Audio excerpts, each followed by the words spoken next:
Bonjour à toutes et à tous.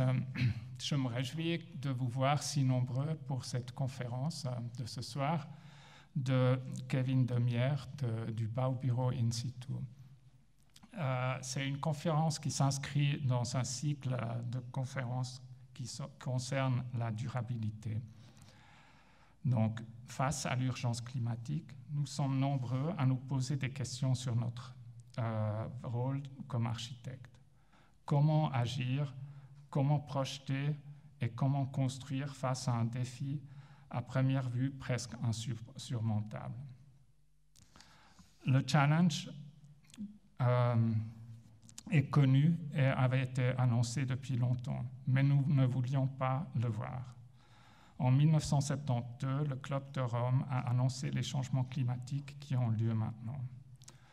Cette ce côté aveugle face au challenge climatique aujourd'hui, il me semble qu'il a changé. Il y a beaucoup de gens qui sont très conscients qu'il faut agir, que c'est urgent. Et ces dernières années, plusieurs bureaux d'architectes se posent des questions, expérimentent des nouvelles voies. Et parmi eux, le Baubureau In Situ, qui depuis déjà 1998 pratique une autre voie du projet d'architecture. Une voie qui s'intéresse avant tout à ce qui est déjà là et en le transformant. Une attitude qui contraste fortement avec celle de la tabula rasa et du tout neuf, qui malheureusement est encore très courant et qui correspond à notre société de consommation illimitée, avec son principal moteur de croissance, l'obsolescence programmée. Pour le Baubureau In Situ, l'œuvre architecturale n'est pas un but en soi. Ce qui les intéresse est le processus de transformation qui s'inscrit dans ce qui est déjà là, l'accepte comme un patrimoine hérité et l'entretient et le modifie afin de pouvoir le transmettre à la prochaine génération. Cette attitude est proche de celle de notre école, avec ses deux axes forts, la transformation et le smart building. Ou autrement dit, rien de neuf, tout à réinventer, comme l'a formulé Serena van Boetzele pour un récent appel à projet de l'Institut de recherche Transform. Notre conférencier, Kevin Demierre, est architecte. Il a fait ses études de bachelor à l'EPFL et a suivi d'un Erasmus à la TU Munich. Ses études d'architecture, en tout cas au bachelor, étaient plutôt des études classiques où il s'intéressait à l'urbanisme et au logement. Il a ensuite fait plusieurs stages à Zurich, chez Hückenberger Fries et Maëlie Peter, entre autres. Et puis, il s'est posé la question de faire un master et où faire le master. Et alors, il s'est décidé de retourner à Zurich, justement de ne pas aller à Zurich, mais de retourner à l'EPFL, où, entre autres, il avait la liberté de choisir un sujet pour son travail de master et d'être entouré d'une équipe d'experts, ce qui lui était très cher.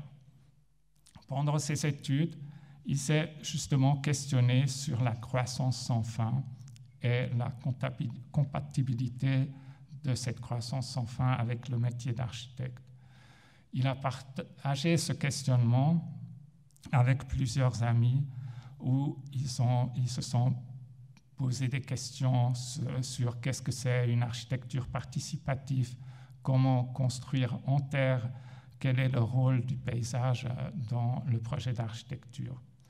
Et tous ces thèmes, ils font écho aux questionnements de nos étudiants du Joint Master de Fribourg. Je les entends très souvent et on espère qu'on pourra donner des réponses dans les années qui suivent à vos questionnements. Son énoncé théorique du travail de master s'appelle une attitude vernaculaire contemporaine et urbaine.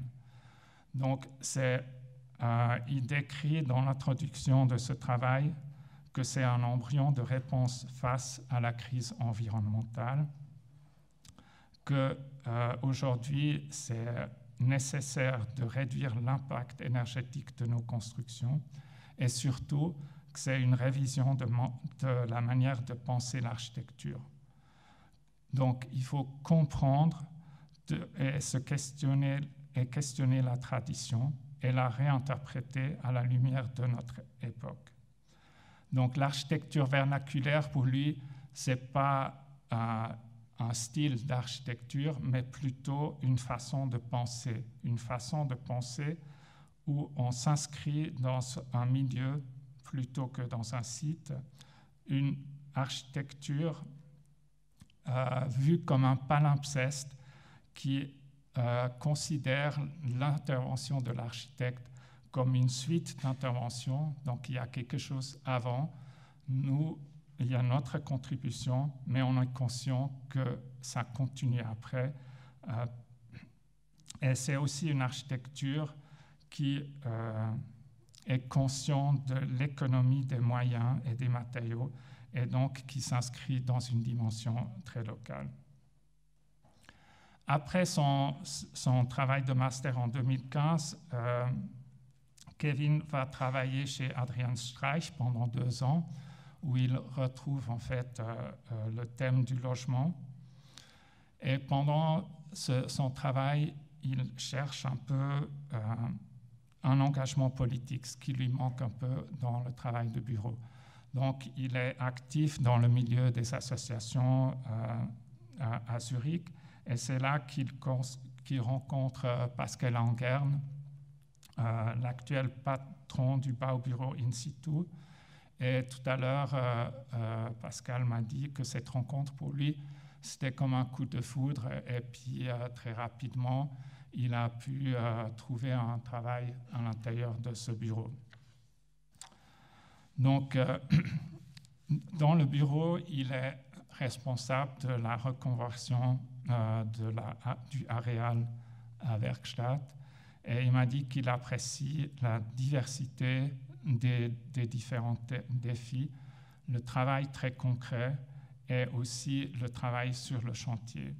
L'importance du dialogue avec les ouvriers sur le chantier, la recherche de solutions communes fait pour lui, et je crois aussi pour le Baubureau In Situ, partie du processus du projet.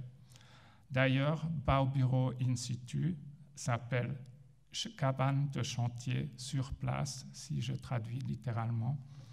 Et je pense que ce côté concret, collaboratif est un côté très fort de leur travail. Je me réjouis beaucoup d'entendre Kevin Demierre nous raconter le travail du Baubureau In Situ. Merci beaucoup.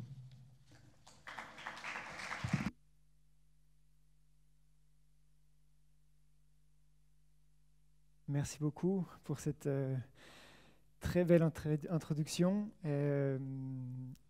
et très complète aussi et juste. Je compléterai juste que je ne suis pas chef de projet du projet Werkstatt. Je participe depuis 4 ans à son développement, mais avec une plus grande équipe d'architectes.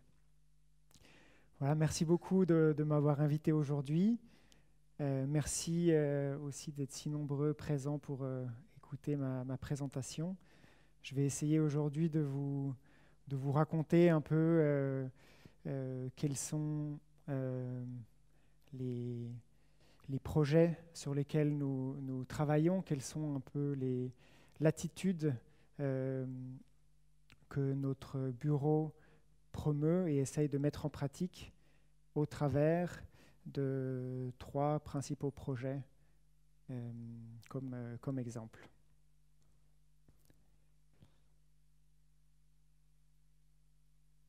Alors il faut savoir que le bureau d'architecte Baubureau In Situ est une entité dans une plus grande famille d'entreprises. C'est une organisation qui est depuis 2 semaines regroupée dans une coopérative qui regroupe du coup ces 4 entreprises ayant chacune leurs spécificités. Il y a le Baubureau in situ qui s'occupe des projets de construction, le bureau d'architecture traditionnel, disons, qui est l'entreprise initiale avec le bureau Denkstadt, également fondé en 98, qui, celle-ci, s'occupe des développements de projets et plus précisément de la phase 0 des projets avant qu'ils se transforment en projets d'architecture. L'entreprise Denkstadt va typiquement avoir des mandats de développement d'urbanisme, mais aussi des processus participatifs pour définir, par exemple, un énoncé de concours, ou bien des processus participatifs avec des autorités à des grandes échelles. L'entreprise Unterdessen, c'est une entreprise qui a été fondée il y a à peu près une dizaine d'années. Elle s'occupe d'administrer et de gérer les occupations temporaires de nos projets. Elle est née en fait d'un besoin d'avoir une équipe de spécialistes pouvant gérer les occupations temporaires que nous mettions en place dans nos projets, le plus souvent des transformations de friches industrielles et urbaines, Et ne pouvant plus le faire à une certaine échelle nous-mêmes en tant qu'architectes, pour des questions de connaissances et de capacité, et ne trouvant parmi les gérances existantes aucune personne apte à gérer ce genre de situation un peu particulière du temporaire, nous avons construit les fondateurs ont développé cette structure il y a une dizaine d'années. Et la petite dernière, c'est Circular. C'est une entreprise spécialisée dans tout ce qui a attrait au réemploi, qui va faire du consulting. D'une part, elle va pouvoir conseiller des maîtres d'ouvrage qui ont le désir ou le besoin d'intégrer du réemploi dans leur projet, ou par exemple donner des conseils à des bureaux d'architectes qui auraient des tâches similaires. Voilà ce qui regroupe ces 4 entreprises, à part les locaux où nous travaillons entre Zurich, Bâle et Liestal, toujours des sites, comme tu l'as très bien dit, où nous avons aussi eu des projets, où nous avons des projets en cours. Ce qui nous réunit, c'est le travail avec l'existant. C'est vraiment la base de notre identité en tant qu'entreprise. Nos projets, je vais parler aujourd'hui plutôt du travail d'in situ, le bureau d'architecte. Et nos projets, on a essayé de les catégoriser en thématiques. Il y en a 4. Je vais vous les présenter brièvement avant de passer au projet pour vous donner un peu une idée des angles d'approche et des thématiques.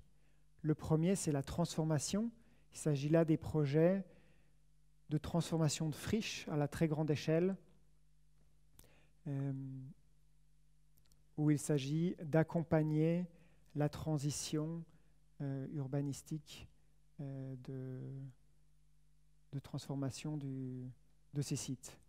Dans ce genre de projet, le but ultime, bien la clé étant de pouvoir assurer la continuité dans le projet de transition. La deuxième thématique, c'est l'adaptation. C'est dans le même registre, mais à plus petite échelle. C'est donc tout ce qui a attrait à la transformation à l'échelle du bâtiment, la transformation et rénovation de logements, de bâtiments industriels. Et ici,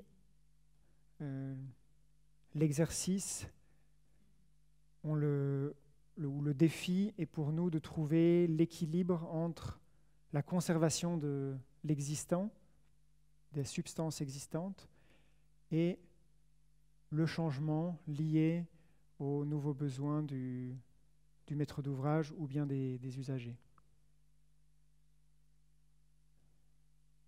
La troisième thématique, c'est celle de la circulation. Circulation dans le sens de tout ce qui a trait à l'économie circulaire. Donc ce sont des projets qui ont comme focus ou qui se donnent comme but d'éviter toute perte d'énergie ou de dégradation de l'énergie, que ce soit l'énergie grise ou l'énergie utilisée lors de la construction des bâtiments. Et évidemment, c'est également tout un travail sur le respect des ressources à disposition. Ici, comme illustration, la fameuse règle des R, un peu étendue, refuser et réduire au niveau de la commande ce qui n'est pas nécessaire, revoir les besoins, réutiliser et réparer ce qui peut l'être, et en dernier recours, là où on a déjà une perte d'énergie ou du downcycling, donc une perte qualitative, le recyclage, et on ne parle même pas d'enfouissement, parce que ce n'est pas une solution. La dernière catégorie, c'est la modulation. C'est les projets où on fait appel à des systèmes de préfabrication de type module ou de construction par élément dans un but d'efficacité économique ou de mise en œuvre, donc souvent d'agenda. Ces projets, un bon exemple de ces projets, ce sont les logements pour requérants d'asile. On a depuis une dizaine d'années plusieurs mandats de planification et de développement de projets pour des hébergements de requérants d'asile. Il faut savoir que c'est des mandats qui sont très ingrats. On a un budget dérisoire, on a un délai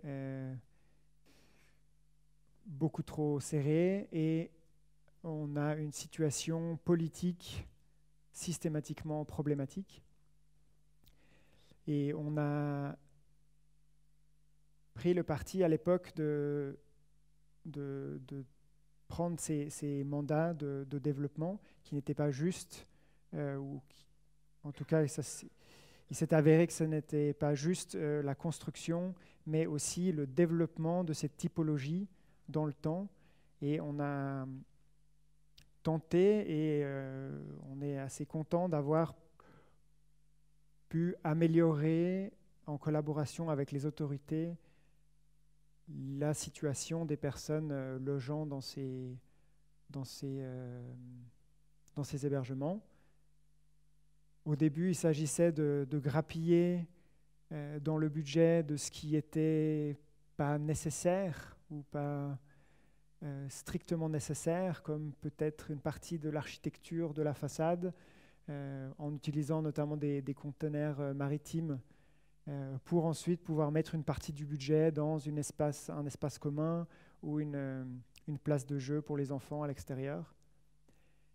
Et petit à petit, à la place d'avoir des chambres de 12 personnes, des dortoirs, on est maintenant à des logements qui ont vraiment une qualité et une ambiance digne des standards des logements suisses.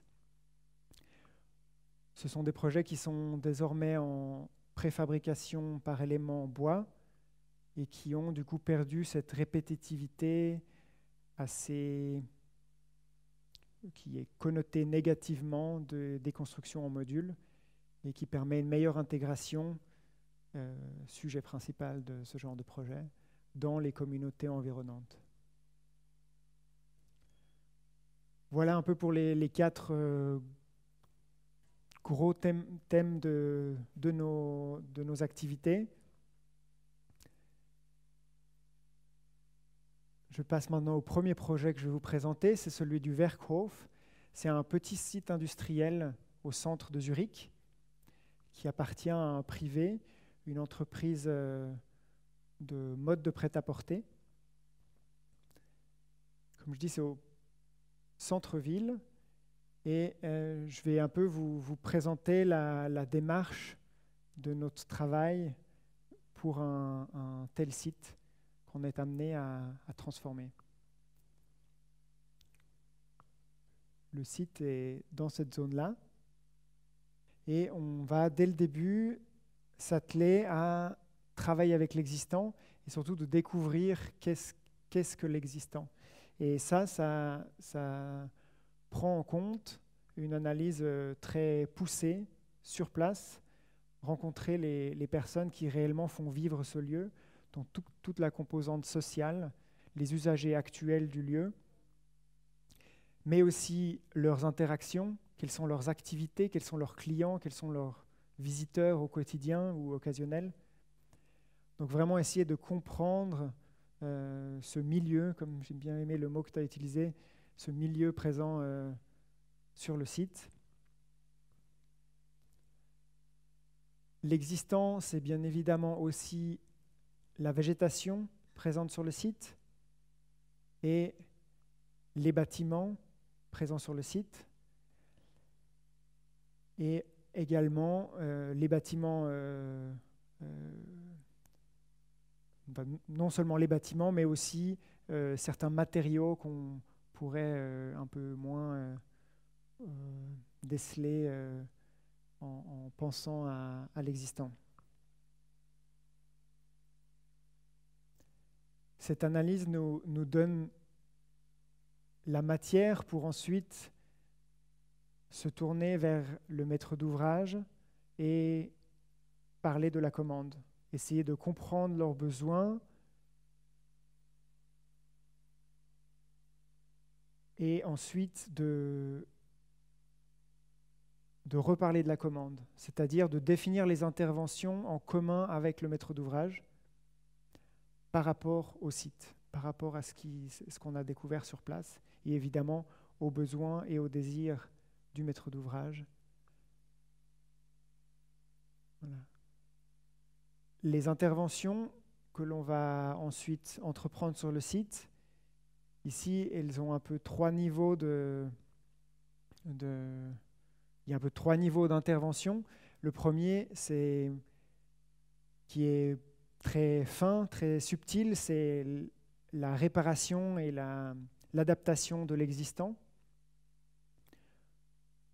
Donc là, il s'agit de voir ce qui a besoin d'être remis en état, d'adapter peut-être certains espaces ou matériaux à des normes feu, par exemple, ou à des normes actuelles, de rajouter un nouvel accès pour une nouvelle utilisation.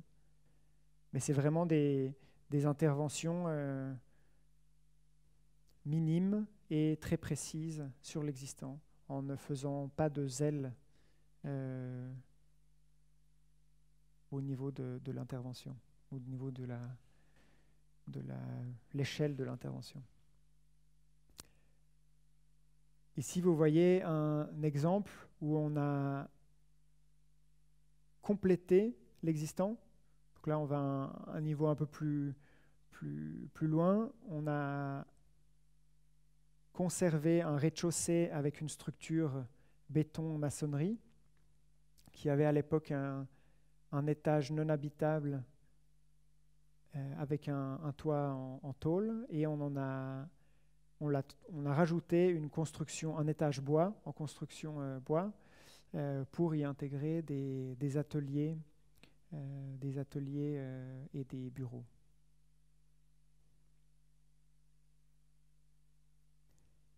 Le troisième niveau d'intervention pour ce projet, c'est ici une nouvelle construction, ce qui est assez rare dans nos projets, mais qui ici illustre quand même la possibilité de densifier avec des nouvelles constructions. Dans ce cas-là, on a fait appel à une construction en module bois, ce qui nous a permis une grande efficacité des coûts et de pouvoir investir dans des matériaux de plus grande qualité pour ce qui a été mis en œuvre.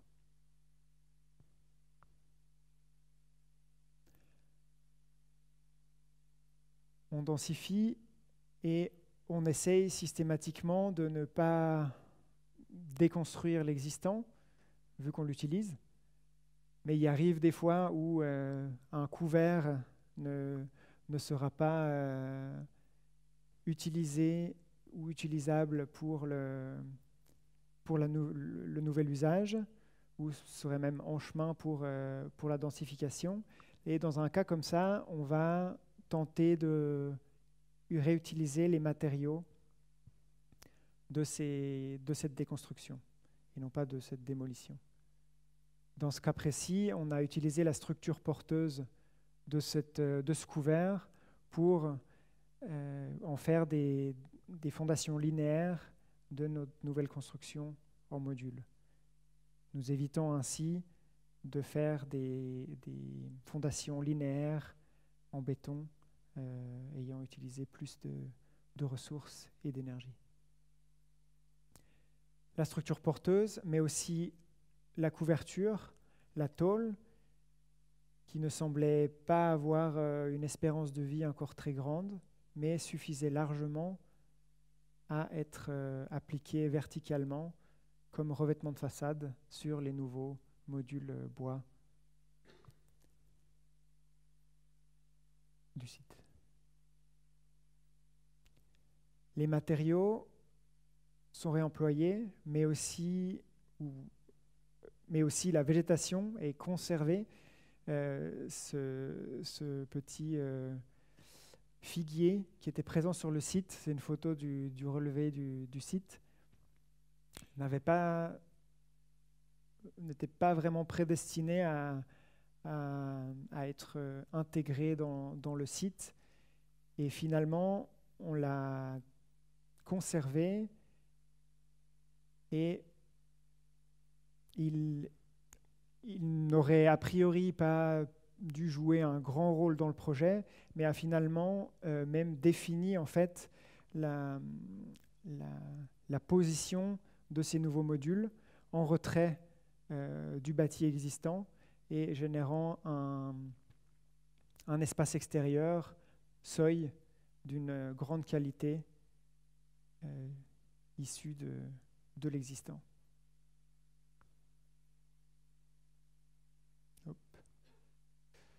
Voilà.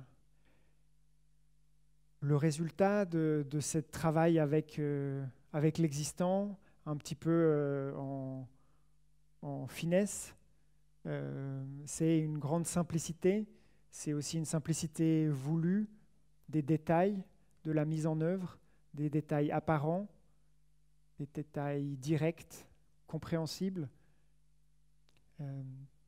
C'est des matériaux qui sont mis en œuvre souvent sans traitement, si c'est techniquement pas nécessaire, pour des raisons d'énergie, pour des raisons de coût.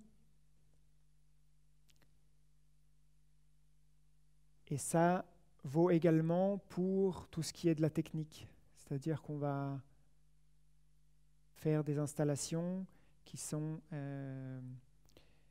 visibles et non cachées pour... je passe à la suivante. Voilà. Pour une plus grande adaptabilité,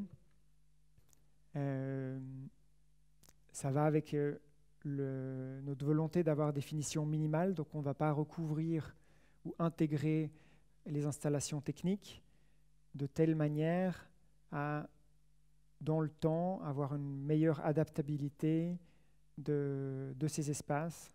C'est spécialement intéressant pour tout ce qui est des locaux artisanaux ou industriels, où on a une fréquente adaptation de la technique.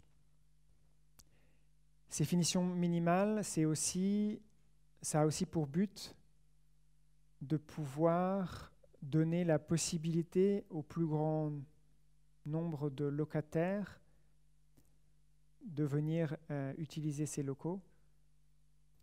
Il faut savoir que les coûts qu'on investit dans un projet, même si le propriétaire est d'accord de les dépenser, il va les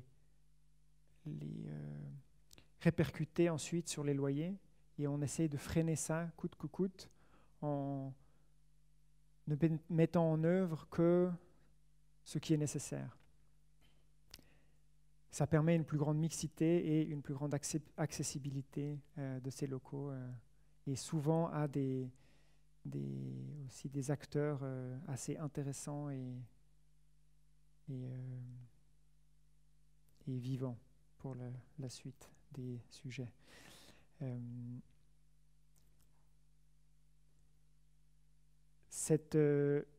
Ce degré de finition est aussi une optimisation de telle manière que la dépense que le maître d'ouvrage fait, comme je l'ai dit, ne soit pas répercutée sur le loyer, mais aussi pour que le locataire puisse lui-même décider de son degré de finition. C'est-à-dire qu'un locataire qui aura vraiment aucun sou va pouvoir se poser par terre avec son ordinateur et puis travailler sans peinture, sans locaux aménagés, s'il le souhaite. Et un autre qui aura un standing très élevé va devoir lui investir lui-même son argent, mais comme il le souhaite.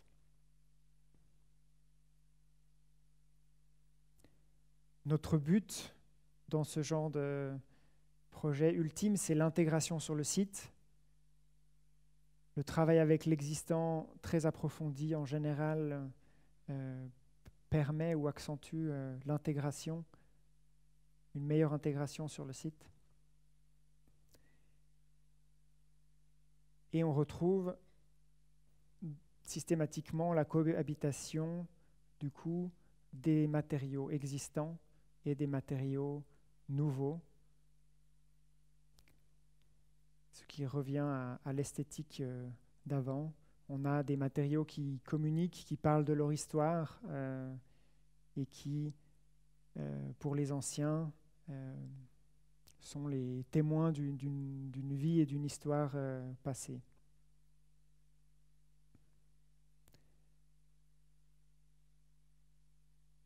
Cet ancrage dans l'histoire et cette vie présente sur le site est très importante pour nous, pour que les sites sur lesquels on travaille soient activés dès la livraison ou avant la livraison, le plus souvent. Ça peut aller du lierre qu'on a conservé qui est déjà très actif avant que les quelques locataires viennent s'installer. Et dans ce cas, on a même réussi à...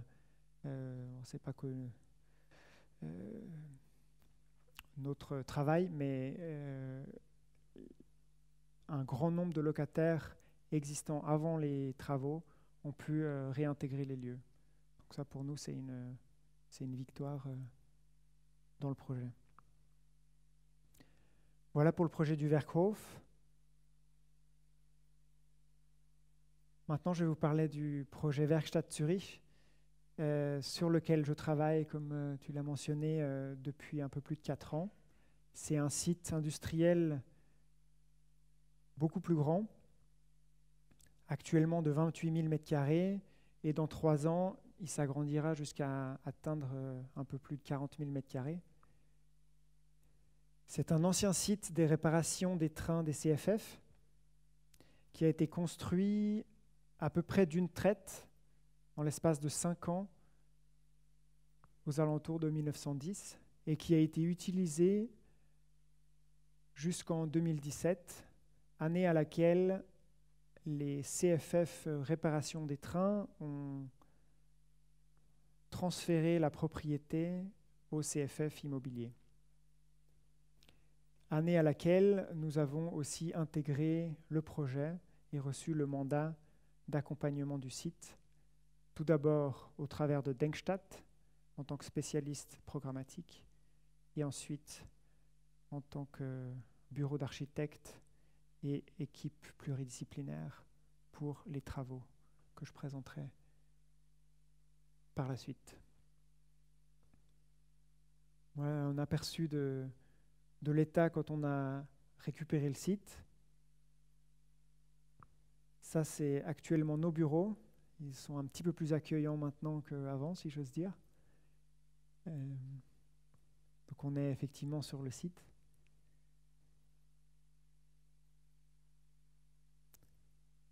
C'est un très grand site au centre-ville et c'est du coup vraiment un morceau de la ville de Zurich qui a été pendant 100 ans fermé à la ville, fermé à son quartier adjacent et qui va quasiment du jour au lendemain pouvoir s'ouvrir à la ville. Mais évidemment, ça ne marche pas si facilement.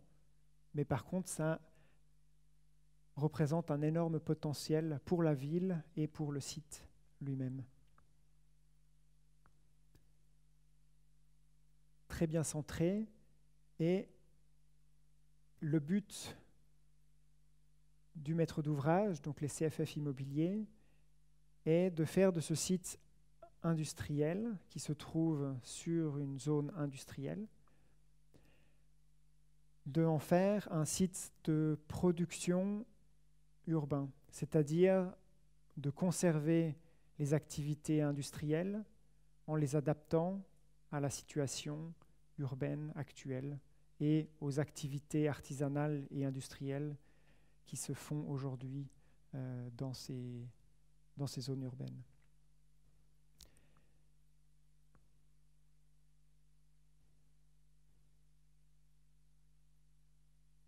Je trouve ce genre de projet très intéressant, personnellement, pour la raison suivante, c'est qu'on travaille à beaucoup d'échelles en parallèle et on a du coup affaire à beaucoup de problématiques et de thématiques qui sont très variées et du coup aussi très enrichissantes et intéressantes.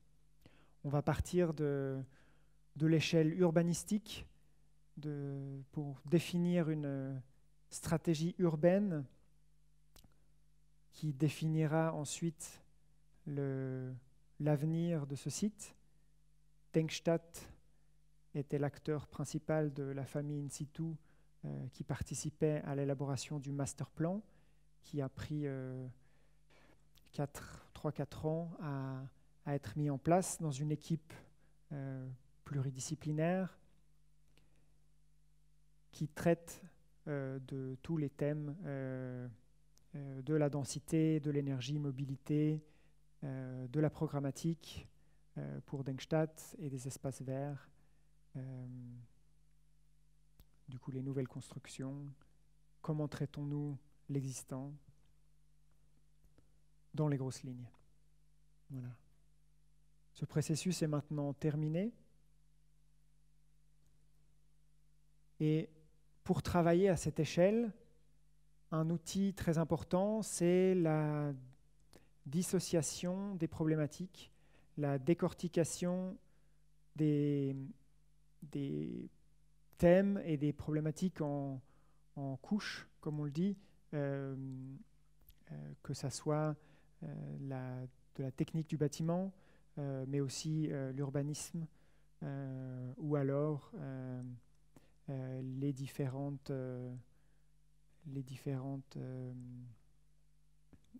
thématiques des bâtiments individuels. Et ça, on le divise aussi dans ces différentes étapes, nous permettant de travailler et de comprendre les synergies et les interconnexions entre les étapes, les couches, et de pouvoir tout simplement comprendre un peu mieux ce qu'on planifie et de pouvoir communiquer avec les très nombreux partenaires de ce genre de projet. La programmatique, c'est un point important. C'était celui que traitait Denkstadt. Le but ici pour Denkstadt, c'était de définir le profil des usagers futurs, de définir ce profil le plus proche de la réalité. Le problème étant que la réalité est future et du coup le moyen que Denkstadt avait, qui était le plus proche de cette réalité, c'était de rassembler des entreprises réelles ayant la volonté potentielle de s'installer dans les 2, 3, 5 ans qui suivent sur ce site et d'organiser des workshops avec ces personnes pour comprendre les besoins en mètres carrés, en infrastructure, en interconnexion, en synergie, et ensuite de définir un profil de ces usagers pionniers ou prototypes pour le site. La particularité de ce site, c'est que du jour au lendemain, il a été plus ou moins vidé de ses usagers, ce qui n'était pas le cas de l'ancien site, du site de Vercrove que je vous ai présenté avant. Ça, c'est une particularité de ce projet. Une autre tâche qu'on a dans ce projet, ce sont les mesures immédiates ou imminentes. Ce sont toutes les petites adaptations ou transformations qu'on va devoir faire pour que les bâtiments puissent être utilisés. Ça va de l'installation d'un boiler pour un locataire qui a besoin d'eau chaude, d'ouvrir une porte suffisamment large pour qu'il puisse venir avec son transpalette. Et ça reste vraiment des mesures très, très minimes, puisqu'on considère ça presque plutôt comme dans l'entretien qui doit systématiquement être réversible.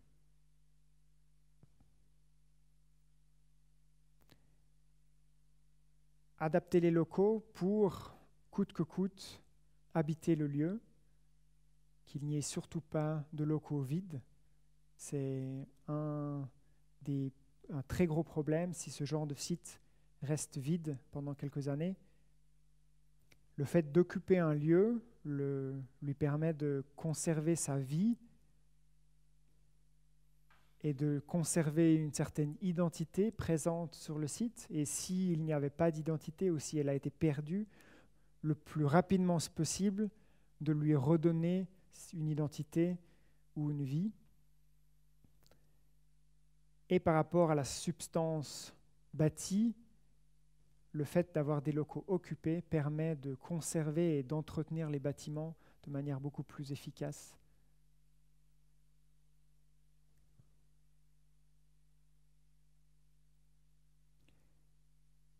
L'activation du site, c'est ici à nouveau un grand sujet. Ça a pour but de forger cette identité, de la communiquer vers l'extérieur, de faire connaître le lieu qui était fermé au public jusqu'à maintenant. Donc de la visibilité, de l'ouverture, enlever un portail qui n'a plus de raison d'être. L'identité et la signalétique, donc vers l'extérieur, mais aussi vers l'intérieur. C'est-à-dire qu'on va tenter de forger une sorte d'identité et des labels et de la signalétique à l'intérieur pour orienter les usagers intérieurs et les visiteurs.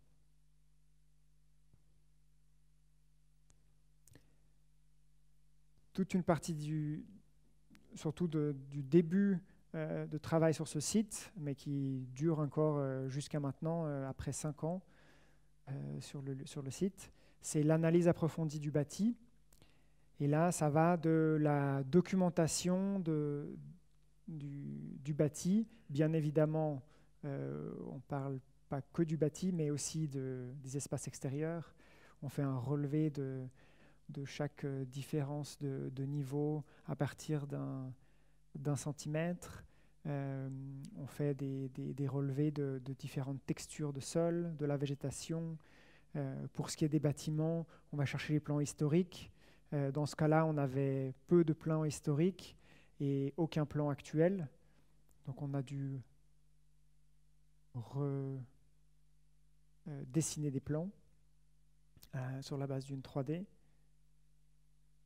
L'analyse est aussi là pour faire un état des lieux techniques, donc de savoir quel est l'état des bâtiments et de leurs installations, pour pouvoir définir un certain nombre de mesures nécessaires à leur entretien. Le plan que vous voyez sur la droite, c'est un outil qu'on a utilisé qui est un plan des étapes de construction. C'est très utile pour comprendre le bâtiment, comprendre son histoire et pouvoir ensuite mieux planifier la suite. Comme tu l'avais dit, on considère que le projet d'architecture n'est qu'une intervention après les interventions passées et avant l'intervention suivante. Donc, on a besoin de savoir ce qui s'est déjà passé auparavant. L'analyse aussi comprend l'élaboration de visions, d'études de faisabilité pour ces bâtiments.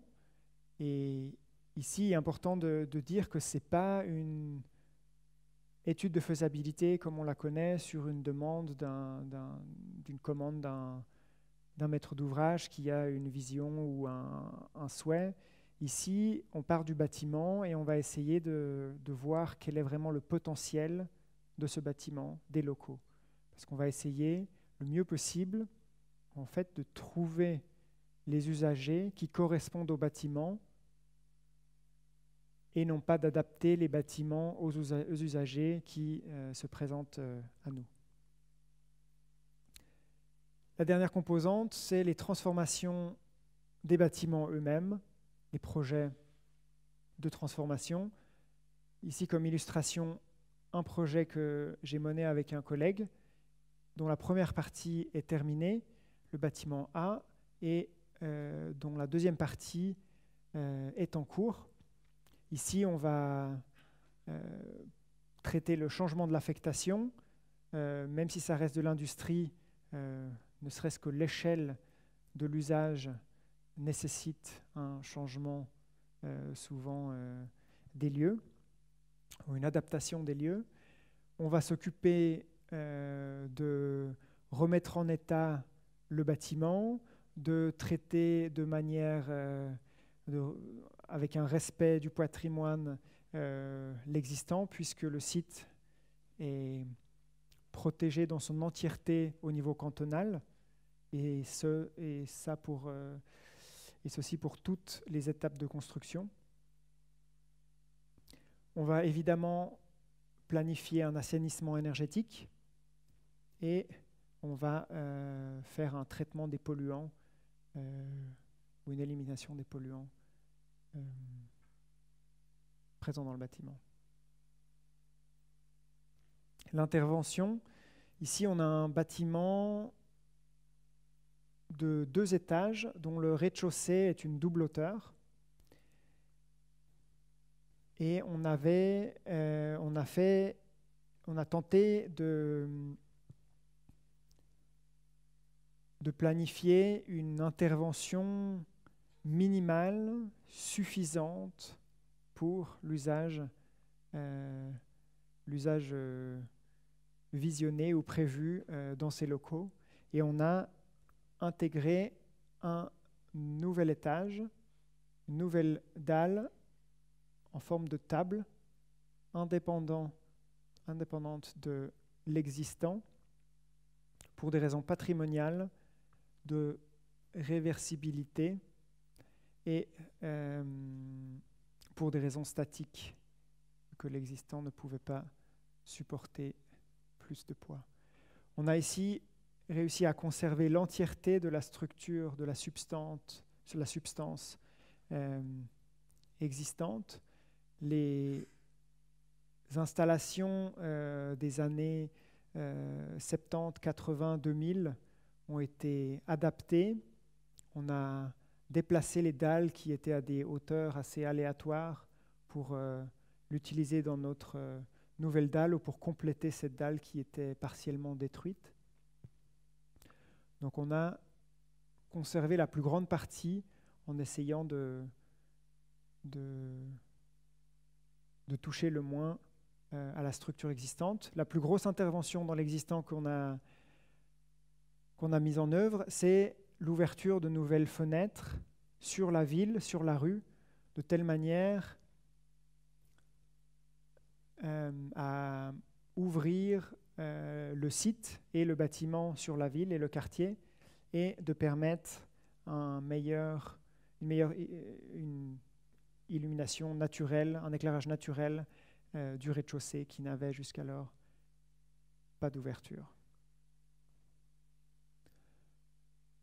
Voilà, donc on travaille avec l'existant, mais on amène quand même des nouveaux matériaux pour typiquement les installations, mais aussi pour une grande partie des aménagements intérieurs. Et là, malgré que le projet n'ait pas comme point comme focus le réemploi, on a tenté au cours du projet d'utiliser le plus possible de matériaux issus du réemploi. Et on a quand même réussi à intégrer un certain nombre d'éléments, de la technique, en passant par une grande cuisine, plus d'une tonne de radiateurs en métal. On a ici on a trouvé chez un tailleur de pierre des recouvrements de murets qui n'étaient pas utilisés, qui avaient été produits en trop et qu'on a utilisés comme tablette de fenêtre, comme appui de fenêtre. Ils avaient exactement la bonne profondeur, ils avaient déjà la goutte pendante, sauf qu'ils en avaient deux, on n'en avait besoin qu'une. Ils avaient la pente, c'était parfait. C'est de la pierre massive, on n'aurait pas pu se payer ça. Et maintenant, on a ça sur notre projet. Ça passe par l'utilisation de chutes de production, des stocks d'invendus et aussi des occasions assez dues au hasard, comme l'utilisation de ce revêtement de façade de la mairie de la ville de Uster, où on a pu récupérer les morceaux de travertin, recoupés et remis en œuvre à notre façon.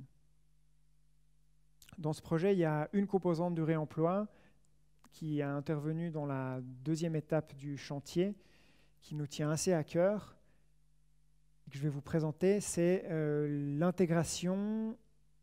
C'est en fait une expérience. On ne l'avait jamais fait et on n'a pour l'instant entendu personne qui avait tenté cette expérience-là. C'est l'intégration de blocs en béton comme socle de poteaux structurels.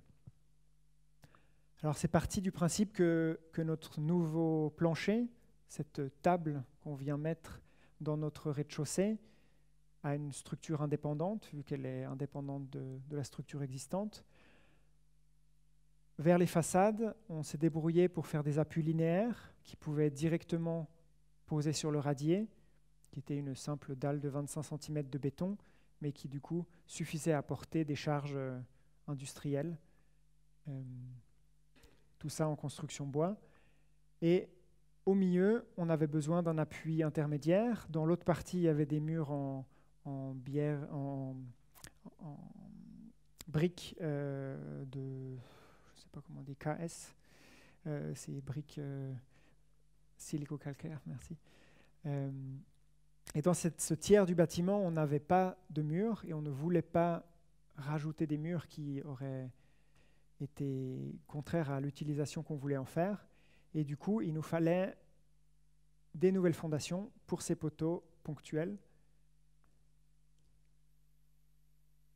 Et on s'est arrangé avec notre maçon, notre ingénieur staticien, et le maître d'ouvrage pour avoir l'accord de tout le monde, que tout le monde joue le jeu. Et en 2 mois et demi, on a réussi à trouver 12 blocs de béton qui remplissaient les exigences nécessaires définies par l'ingénieur, qui avait pas mal de réserves. Mais malgré tout, on a réussi à les trouver et on a pu les mettre en œuvre sur le site comme on l'avait prévu. Il nous en a manqué 4 qu'on a dû bétonner sur place. On était un peu déçus et puis finalement on se dit que vu que c'est une expérience qui va aussi être documentée, on peut comparer les 2 techniques de mise en œuvre un peu plus aisément en ayant fait l'expérience des 2. Voilà. Bien sûr, il y a d'autres matériaux qui sont, eux, des matériaux neufs. Dans un cas comme ça, on va faire attention de choisir des matériaux qui ont un faible bilan carbone, qui ont une énergie grise la plus faible possible. On a ici utilisé des structures uniquement en bois. On a évité de mettre des chapes en béton comme on l'aurait fait au-dessus de notre dalle bois. Et on a fait une chape bois sur une dalle bois. On a utilisé de l'isolation minérale pour éviter les produits issus de l'industrie pétrochimique. On va essayer d'éviter tout ce qui est à base de ciment, de plâtre. Et on va à nouveau mettre en œuvre ou se limiter à des finitions brutes. On va éviter les traitements de surface. On va éviter de peindre le bois. On va le traiter seulement avec une protection UV. Et ensuite, on a par exemple l'exemple de cette isolation intérieure en plaques expansées minérales qui nécessite d'être couvert d'un crépi et d'abord d'une armature, d'un filet d'armature.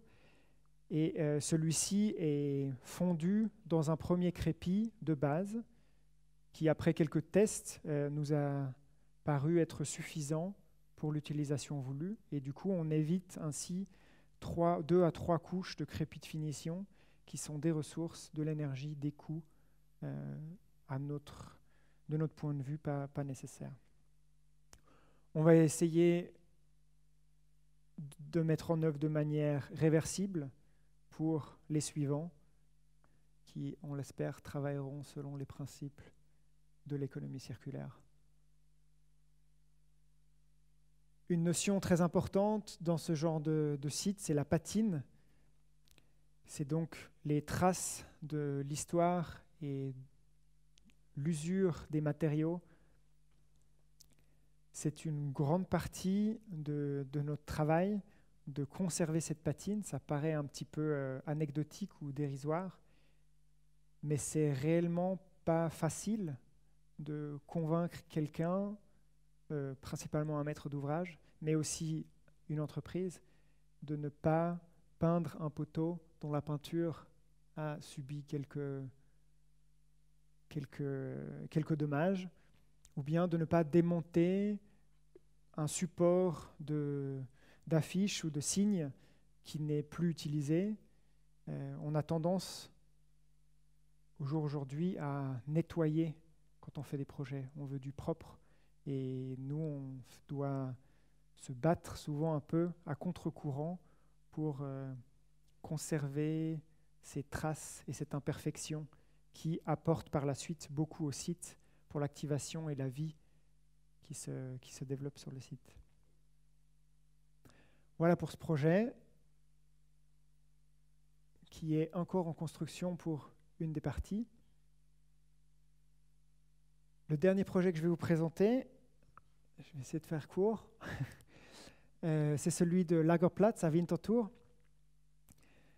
C'est un très grand site industriel qui appartient à une caisse de pension où, in situ, avait le rôle d'assistant maître d'ouvrage pendant une dizaine d'années pour accompagner la transformation et l'accompagnement de cette transition.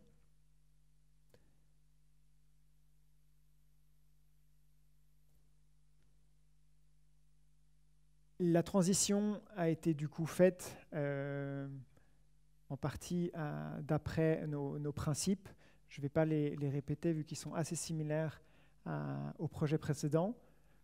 Ce que j'aimerais vous présenter, c'est un des projets de transformation et de surélévation qu'In-Situ a eu la possibilité de réaliser, planifier de réaliser après une dizaine d'années en tant qu'assistant maître d'ouvrage. C'est le projet de cette halle, la halle 118, qui devait être surélevée pour réaliser des bureaux. On a proposé à cette caisse de pension de faire ce projet à base de 100% de matériaux issus du réemploi. Très vite, il a été question de coûts. Il faut savoir qu'au jour d'aujourd'hui, rien n'est fait pour faire du réemploi. Tout est basé sur la commande de matériaux neufs d'après catalogue. Et du coup, ce postulat ou ce but était difficile, nouveau et coûteux, vu que le système n'était pas prévu, et quand on déroge du système, on est le petit Gaulois qui veut faire différent que les autres. Ça a eu pour résultat qu'on a dû se mettre d'accord sur les coûts à l'avance. La caisse de pension ne voulait pas que le bâtiment, que l'intervention ne coûte plus cher qu'une intervention neuve. Et voilà, c'était notre donnée financière de base, notre budget, l'une de nos ressources. Et on a atteint un taux de 70% de matériaux issus du réemploi, ce qui est pour nous en tout cas une première, et qui techniquement aurait pu être dépassé et atteindre les 100%, mais financièrement n'était pas possible dans le cadre de ces conditions de départ.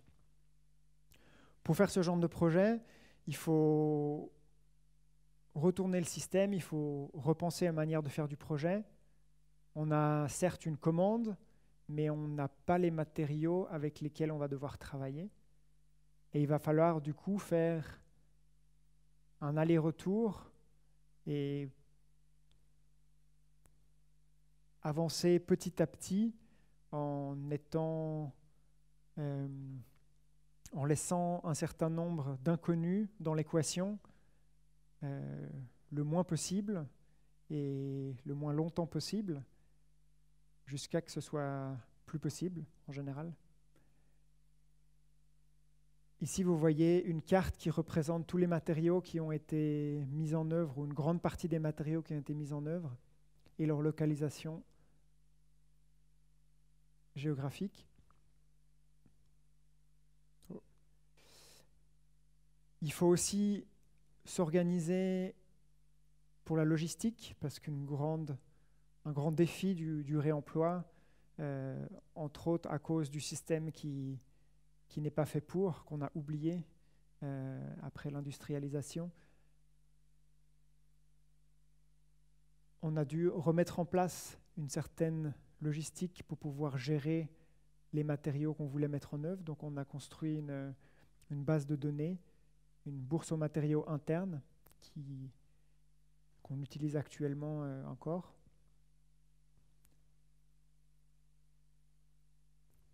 Il nous a fallu changer nos valeurs dans le sens où il a fallu jeter un nouveau regard sur les matériaux, voir les matériaux qui étaient jetés à la benne comme de manière neutre et comme une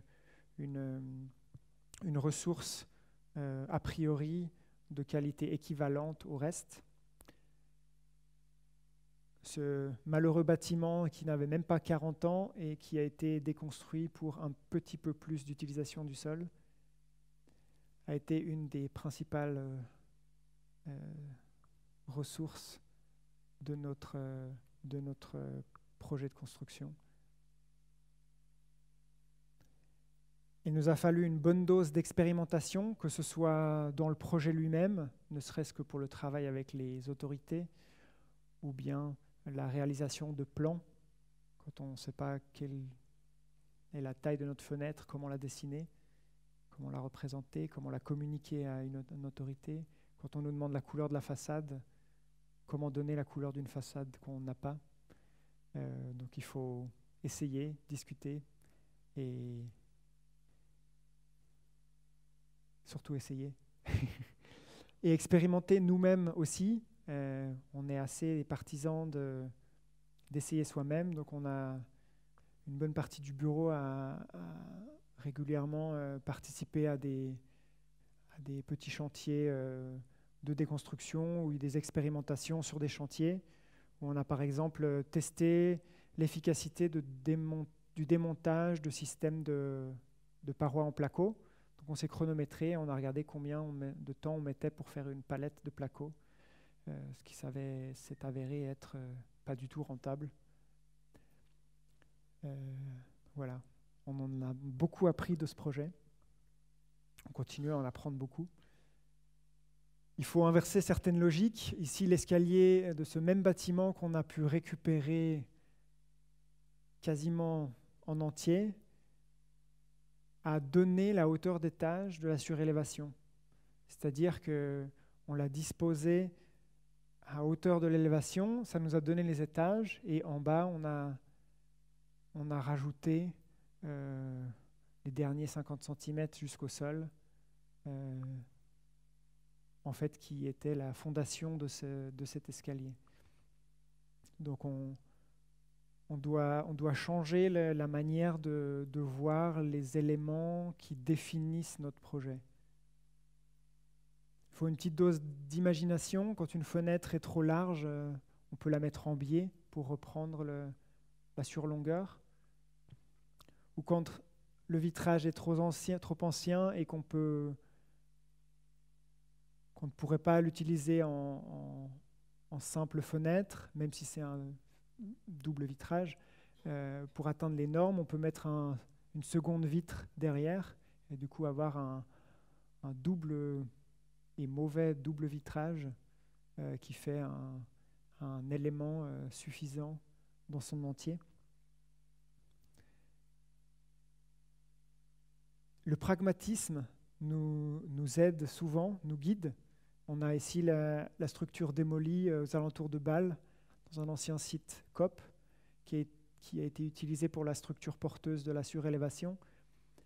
La structure existante était rectangulaire et le bâtiment existant, la structure ici existante et le bâtiment ici existant était trapézoïdal. Et c'est notre ingénieur qui nous a dit, mais au lieu d'adapter la structure, pourquoi on ne la laisserait pas comme elle est? Et on s'est posé la question, on a revu nos dessins, on s'est dit, pourquoi pas, faisons ça. Et évidemment, le maître d'ouvrage était très content de gagner ici un certain nombre de mètres carrés. Ça a donné en plus au bâtiment un surplomb caractéristique. Et donc, tout ça pour dire que le hasard est aussi souvent un bon compagnon. Il faut de la flexibilité dans la planification, dans le processus de planification, dans la logistique, dans l'esthétique. On parlait de façade. Il faut accepter certaines imperfections qui peuvent devenir la qualité de l'architecture planifiée, mais parfois avec une certaine distance en tant que planificateur. Il faut de la flexibilité aussi dans la mise en œuvre. Ça, c'est un autre projet, mais qui illustre très bien le fait qu'on peut planifier une façade sans avoir les fenêtres qui vont ensuite être mises en œuvre. C'est un projet où il y a, c'est pas tout à fait vrai, mais quasiment pas deux fenêtres identiques. Ce sont que des restes de stock d'entreprises suisses qui ont été toutes mises en œuvre sur la même façade. Et le détail de mise en œuvre a été fait de telle manière qu'on puisse intégrer n'importe quel type de fenêtre. On a aussi quelques petites techniques de mise en œuvre, l'addition de matériaux plutôt que l'utilisation de matériaux composites, typiquement des matériaux collés, etc., qui sont... On ne parle même pas de recycling, mais qui ne sont même pas démontables à la fin de leur espérance de vie. On va essayer de faire des chevauchements plutôt que des joints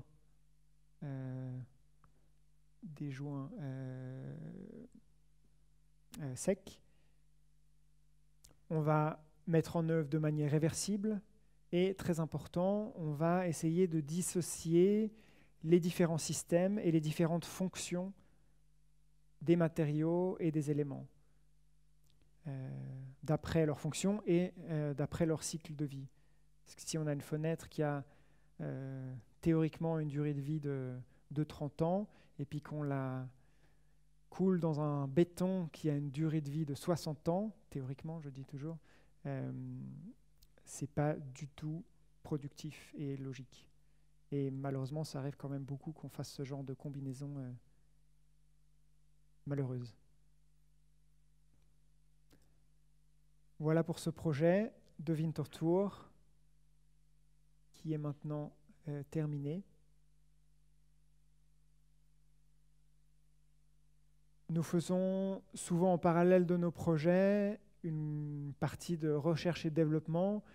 Ici, on a pour ce projet spécialement fait beaucoup de recherches qui ont été entre autres financées par je ne sais pas, partiellement ou entièrement par le maître d'ouvrage sur l'analyse après coup de cette expérience pour pouvoir apprendre des erreurs et des réussites de nos projets. Cette étude a été rassemblée dans cet ouvrage qui a été édité en septembre dernier et qui représente à peu près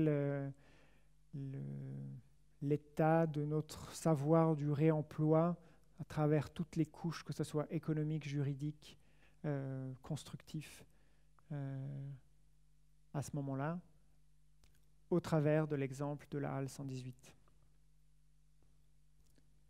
On fait aussi une partie d'enseignement et de sensibilisation. On organise pas mal de workshops de sensibilisation, de déconstruction, avec principalement des étudiants. J'organise avec Barbara Buser et Valérie Weibel un atelier de projet avec, à l'EPFZ, depuis septembre passé, 2 semestres, où on a expérimenté avec les étudiants la pratique du réemploi à travers la pratique. Donc on a vraiment organisé par semestre 2 chantiers de démolition où on a fait venir des entreprises aussi spécialisées dans la déconstruction pour déconstruire soi-même et ensuite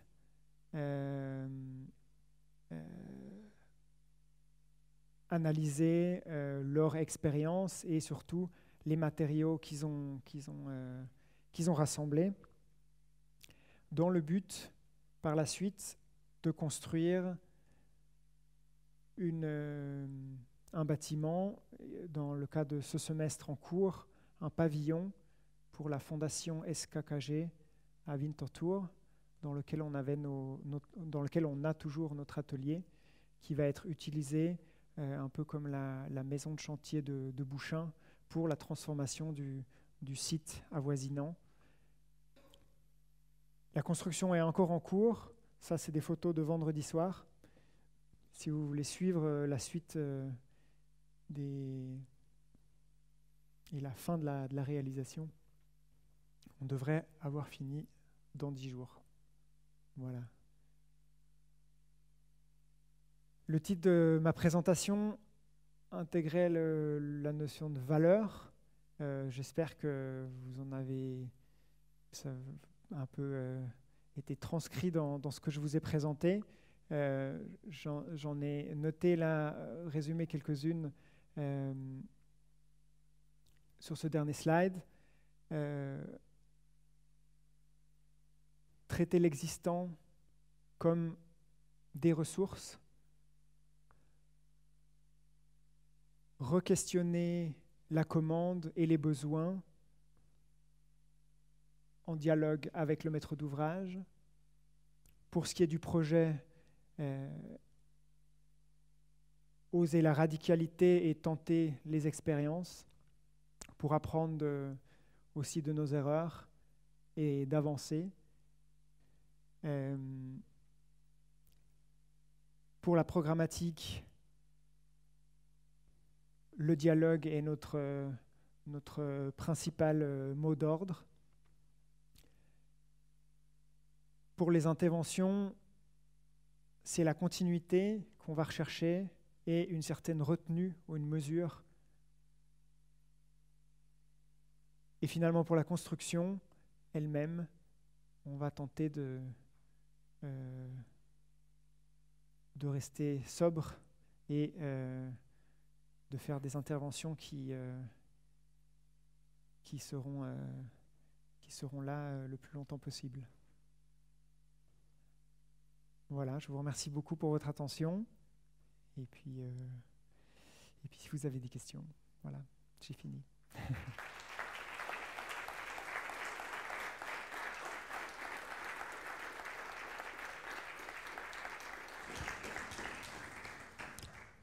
Merci beaucoup, Kevin. Est-ce que vous avez des questions? Est-ce qu'il y a des mains qui se lèvent? Oui, j'arrive.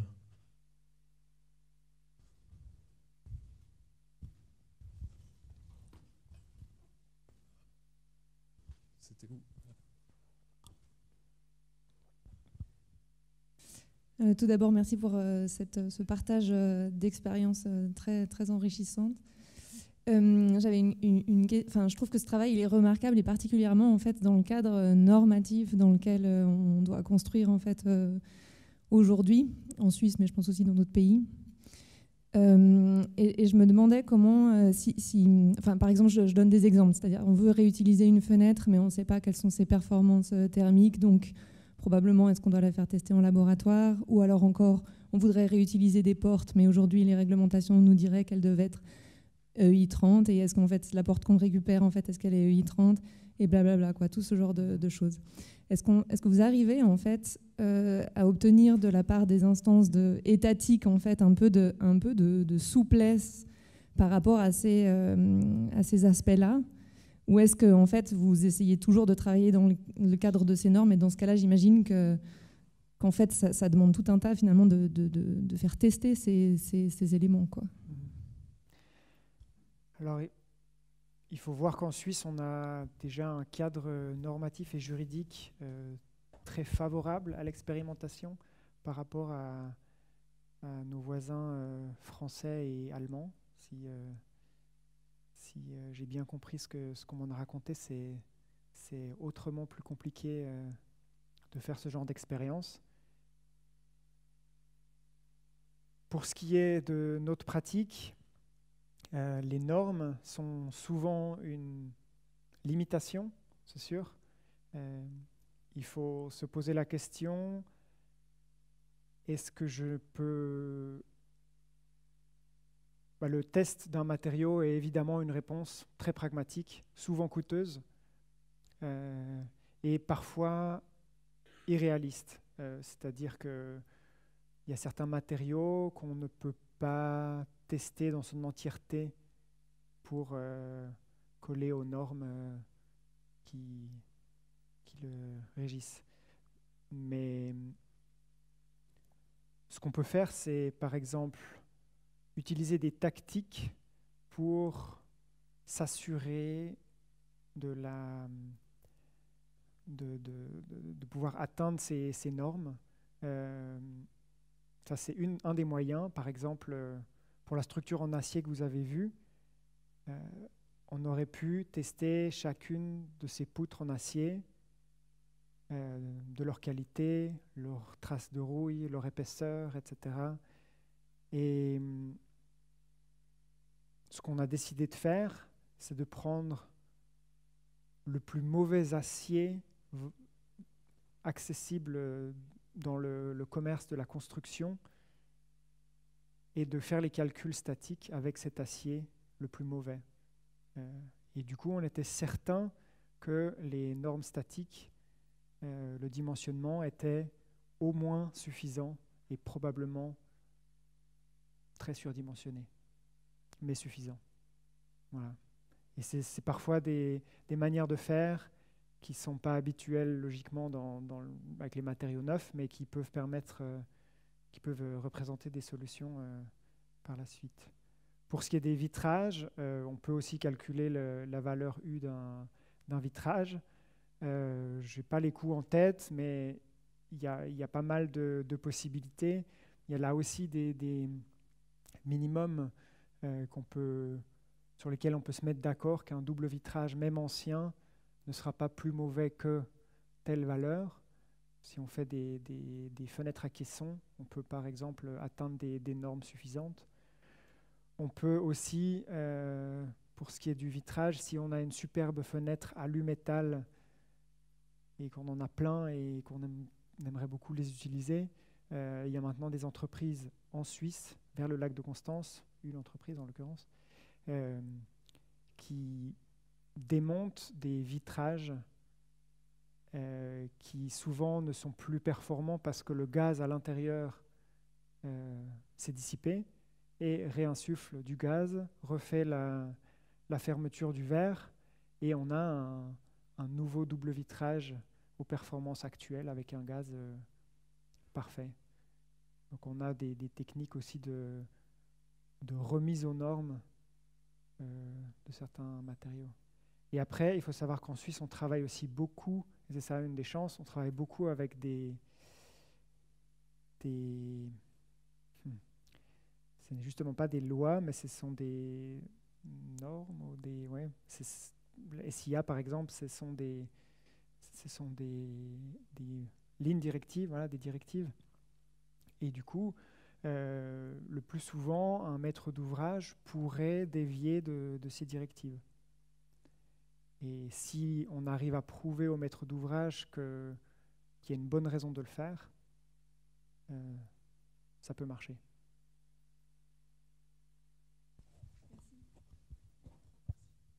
Je profite de cette question pour dans la continuité par rapport à la garantie. Mm-hmm. Comment se positionnent les entreprises avec lesquelles vous travaillez? D'abord, sur la défensive, très fortement, à tel point que certains ne veulent pas travailler comme on leur propose de le faire. Mais après dialogue et discussion, souvent, ils se retrouvent à être très intéressés parce qu'ils comprennent que le réemploi est dans leur avantage, dans leur intérêt. C'est un investissement en l'humain, en la transmission de savoir. On ne peut plus local. Quand on va réparer une fenêtre, au lieu d'en commander une à l'international, on va investir dans la région et non pas dans les ressources à l'étranger. Et du coup, avec ces arguments, on arrive souvent à les convaincre. Pour ce qui est de la garantie, ça reste souvent un problème dans cette discussion. Il faut savoir que déjà quand on discute de la garantie, il faut parler il faut savoir quelle garantie.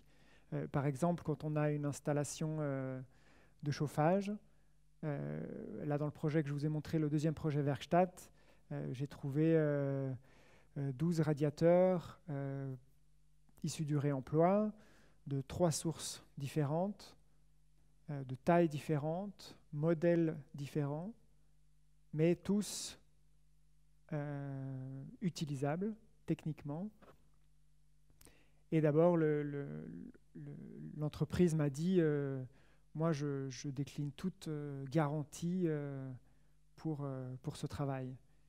Et en fait, c'est pas vrai. Il décline la garantie sur le matériel issu du réemploi. Donc ça limite déjà énormément. C'est-à-dire que toute l'installation qu'il va faire, elle n'est pas mise en cause par ce refus de garantie. Et l'installation elle-même, c'est-à-dire qu'il va faire un test de pression sur ses radiateurs, et ça, il le garantira aussi. Donc, en approfondissant la question, on trouve souvent une solution qui convient aux différents parties. Une autre solution qu'on est amené à faire, c'est de dire, pour certains cas, typiquement des radiateurs aussi, ça coûte moins cher, vraiment beaucoup moins cher, d'installer des radiateurs issus du réemploi, parce que c'est beaucoup de matière et de matière chère mis en œuvre, etc., enfin, complexe. Et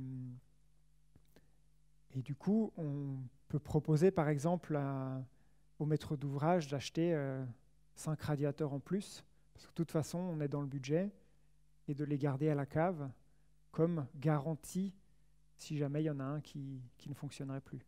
En l'occurrence, pour qu'un radiateur ne fonctionne plus, il faut un peu de malchance, mais pour des lampes, on fait typiquement ça. On en prend 5 de plus, et puis du coup, il n'y a pas de question de garantie. Parce que pour un prix inférieur, on s'est assuré le fonctionnement dans les une décennie à suivre, quoi.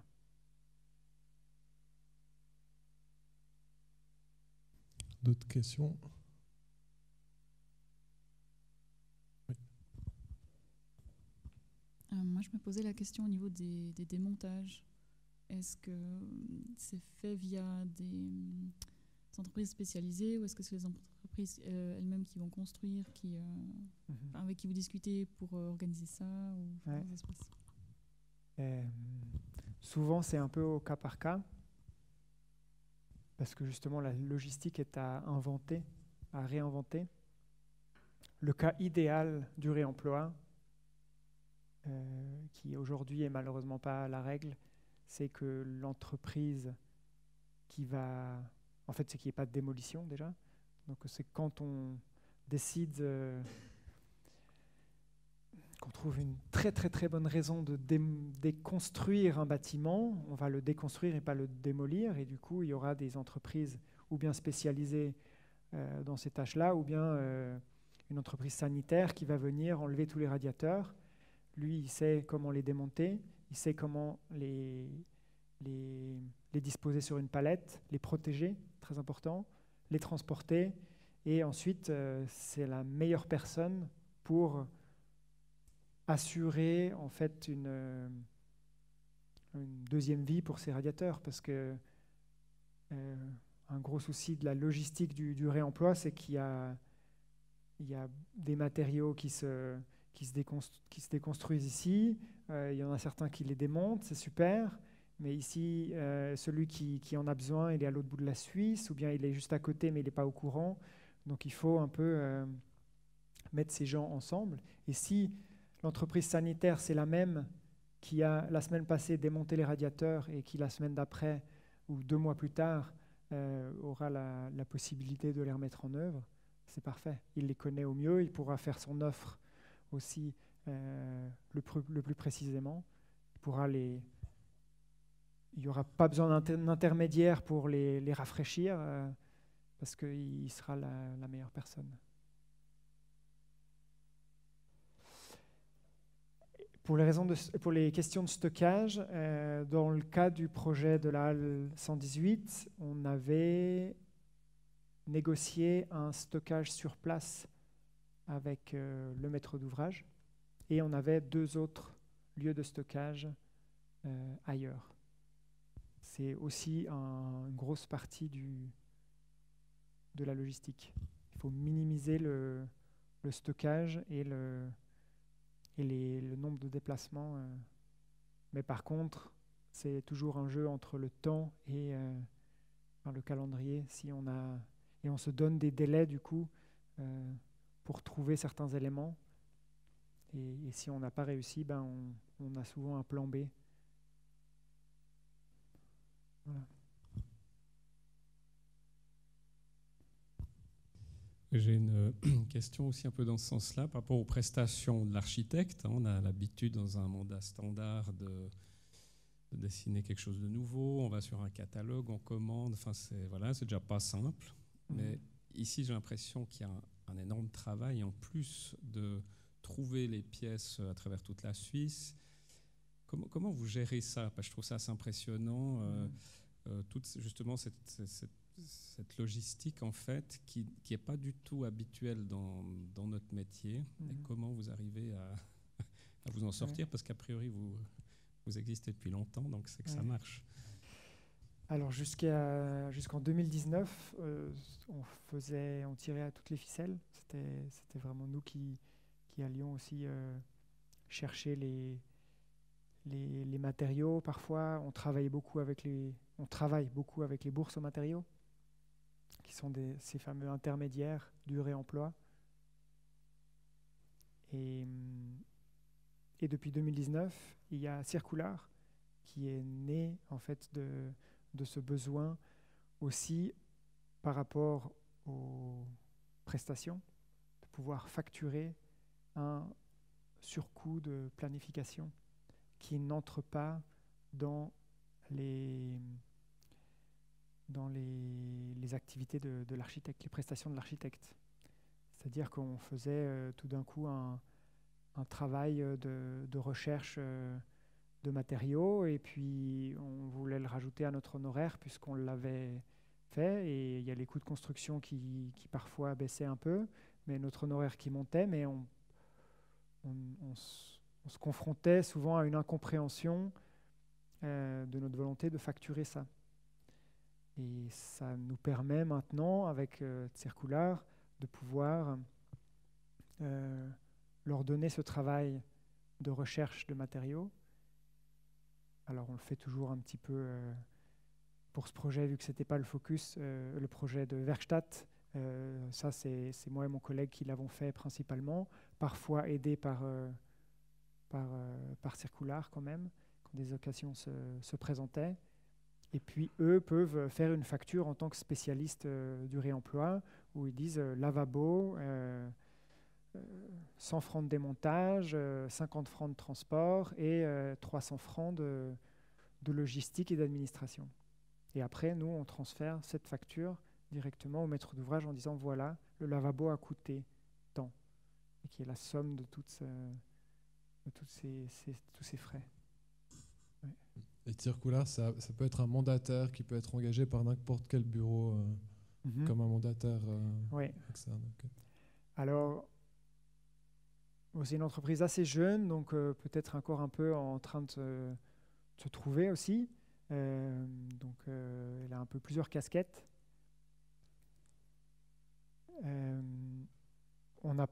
Circular n'a pas de stock. C'est-à-dire qu'on ne va pas pouvoir venir vers Circular comme vers une bourse aux matériaux en disant « Ah, est-ce que vous avez 20 radiateurs j'en aurais besoin pour telle date, la semaine prochaine, machin. » Ça ne fonctionne pas comme ça. Par contre, on peut venir vers Circular et dire « Voilà, j'ai un projet de transformation. Est-ce que vous pouvez accompagner le projet de telle manière à trouver les matériaux qui seront la ressource du projet. »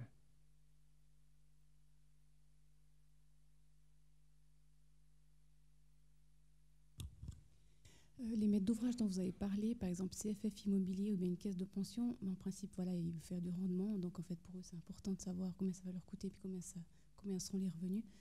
Est-ce que dans vos projets, c'est le cas aussi? Enfin, voilà, ils avaient aussi une vision rendement enfin, est-ce que vous l'avez atteint ou est-ce que c'était de toute façon pas dans ces cas-là une donnée importante pour eux? Dans ces deux cas cités, avec des entreprises, des grosses entreprises, et même avec l'entreprise qui n'est pas petite, Modissa, pour le premier projet, il y a toujours un rendement à tenir. Et c'est d'ailleurs souvent le critère qui n'est pas ouvert à la discussion. C'est-à-dire qu'on a les mêmes... là, pour la caisse de pension, c'est une caisse de pension alternative, c'est Abendroth, qui est vraiment une pionnière dans une démarche éthique, développement durable, etc. Mais les 4% de rendement brut, il faut les avoir, quoi. Il n'y a pas d'alternative à ça. Ouais. Donc ça fonctionne avec 70% de matériaux réemployés. Et on est persuadé que si le système change, et on peut atteindre des meilleures proportions de réemploi, même à coût équivalent.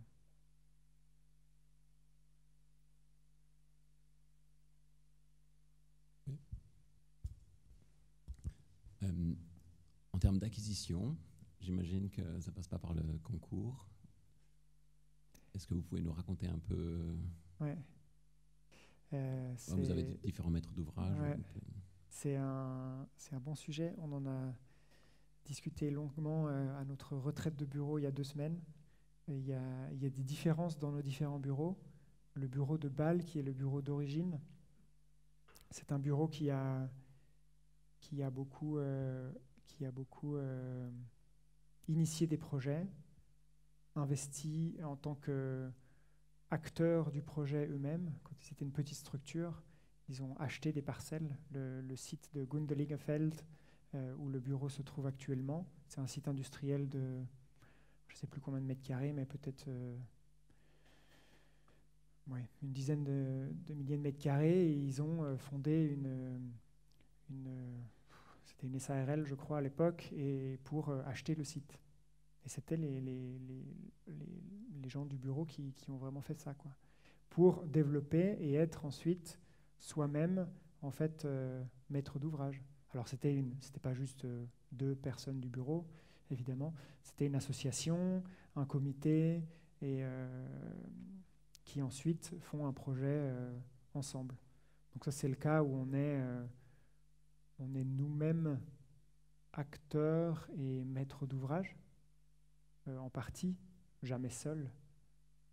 Et maintenant, entre-temps, on a des commandes directes assez fréquentes, vu qu'on parle de nous un peu pour ces projets, pour les projets qu'on fait. Et ça nous permet de ne pas être dépendant des concours, effectivement. Il y a eu longtemps dans le bureau, c'est facile à dire, il faut pouvoir se le permettre, mais un refus de faire des concours. Parce que, justement, on est persuadé que le dialogue est nécessaire au projet d'architecture et que le concours, en fait, est beaucoup trop stérile et strict. C'est-à-dire qu'on va... un concours ouvert, pardon. Et du coup, si on fait des concours, on va plutôt se tourner vers des mandats d'études parallèles quand on est invité, ou bien des concours à plusieurs étapes où il y aura vraiment un dialogue, une discussion sur la commande. Ouais. Et on a une bonne partie de commandes des autorités. Toute la partie à Zurich, qui est justement un peu une autre facette du bureau, qui n'est pas du tout présente à Bâle, avec les les constructions modulaires et préfabriquées pour des pavillons d'école ou bien les hébergements pour les requérants d'asile. Ça, c'est des commandes sur plusieurs années qui sont sur postulation. Ouais, c'est un peu une question qui revient un peu, mais comment on se débrouille avec une demande de permis de construire quand on ne sait pas encore où va être l'escalier, comment on va faire pour tourner autour de l'arbre, si on va le garder ou pas, la couleur, enfin tous ces trucs, quoi, tout. Ouais. Alors, il y a une certaine flexibilité parfois chez les autorités qui le permettent. Je ne sais pas si c'est la même chose en Suisse romande. Ce n'est pas la même chose d'une commune à l'autre, donc je peux imaginer que c'est très différent aussi ici. Pour le cas de Winterthur, je sais qu'ils ont accepté que certains éléments soient dessinés d'une autre couleur en exprimant ainsi des éléments qui n'étaient pas fixes. Et pour ce qui est de la matérialité, on a par exemple, pour des questions d'incendie, on va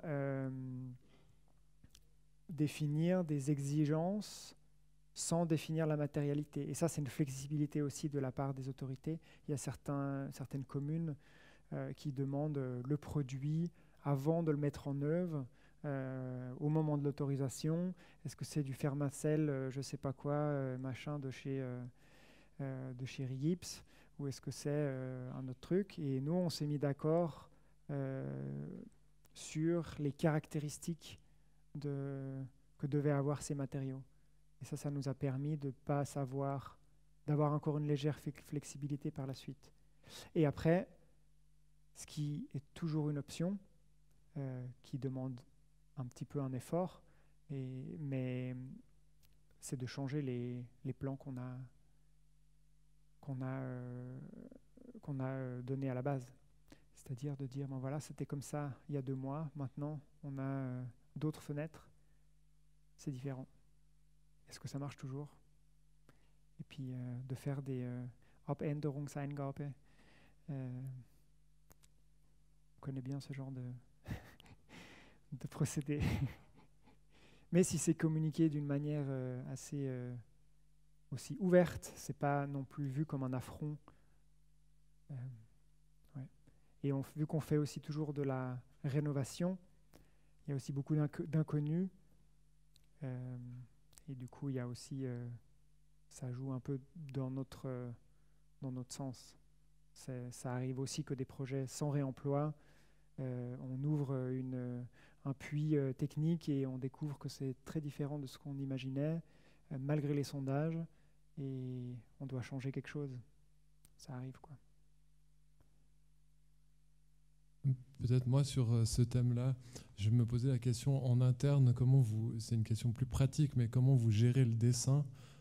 Ça doit être, est-ce que vous arrivez à la fin de votre construction, est-ce que c'est vraiment, je sais pas, est-ce que vous avez vraiment le dessin de ce que vous avez construit? Parce que je pense que beaucoup de choses aussi se décident sur le chantier, avec les entreprises. Est-ce que ça reste des dessins assez généraux avec des points de détail précis? Enfin, comment on gère ça? Si la constellation le permet, on préfère s'occuper du suivi de chantier, comme tu dis, pour pouvoir réagir et continuer à faire notre travail qui, selon nous, s'étend jusqu'à la fin, même éventuellement au-delà de la livraison. Et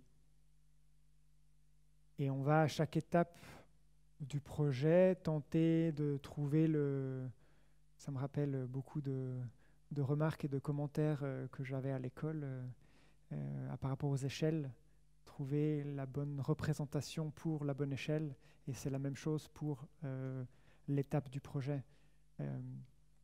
Si on ne sait pas quelle tête a notre fenêtre, on va trouver l'élément qui représentera l'état de la fenêtre comme on veut la représenter au jour d'aujourd'hui.